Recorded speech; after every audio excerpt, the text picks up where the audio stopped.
જેતપુર ઉપલેટામાં ઈસરા ગામ નજીક ભાદર નદી પરનો ચેકડેમ તૂટવાની ઘટના અને બારણેશ્વર પાસે આવેલા ચેકડેમમાં ભંગાણ થતા પાણીનો વ્યય થઈ રહ્યો છે.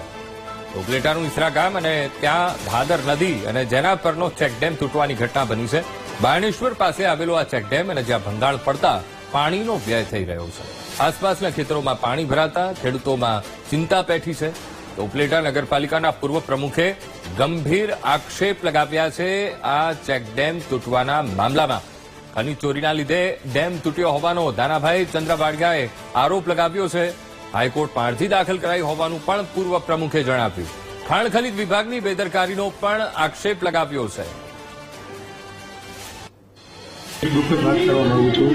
ઉપલેટા, ઈસરા, સમઢિયાળા, તલંગણા, દાદા જે કાંઠાના જે કંઈ ચેકડેમો આવેલા હતા, એક ભદ્રેશ્વર 1, ભદ્રેશ્વર 2, બંને ચેકડેમો તૂટી ગયેલા છે. આજ રોજ સવારે 8 વાગે જે ભદ્રેશ્વર 2 ચેકડેમ હતો ઈસરાના સીમમાં આવેલો હતો એ તૂટી ગયો છે.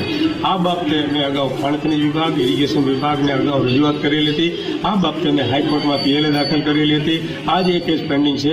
ત્યારે કોઈ ખેડૂતોને આ બાબતમાં કોઈ ગંભીરતા નહોતી લીધી. આજ ચોક્કસ બધા ખેડૂતોને અફસોસ થાય છે, પસ્તાવો થાય છે કે આ બંને ચેકડેમ તૂટી જવાને કારણે ખેડૂતો આ પાણી જતું રહ્યાના હિસાબે પાયમાલ થઈ શકે અને પાણી જે કંઈ અગાઉ ઓરવડામાં ઉપયોગમાં આવતો તો આજ વખતે આ પાણી જતું રહેવાથી ઉપયોગમાં નહીં આવે અને ખેડૂતો અને જે કંઈ પાણીની હજારો હેક્ટર જે આનામાંથી પીએફ કરતા હતા એ મારું કહેવાનું છે કે જે મારો પ્રશ્ન હતો એ મારો સોચો હતો કે આ રેતી ઉપડી જશે તો આ ચેકડેમો તૂટી જશે અને એવું જ થયું. બંને ચેકડેમો રેતી ઉપડી જવાને કારણે તૂટી ગયેલા છે.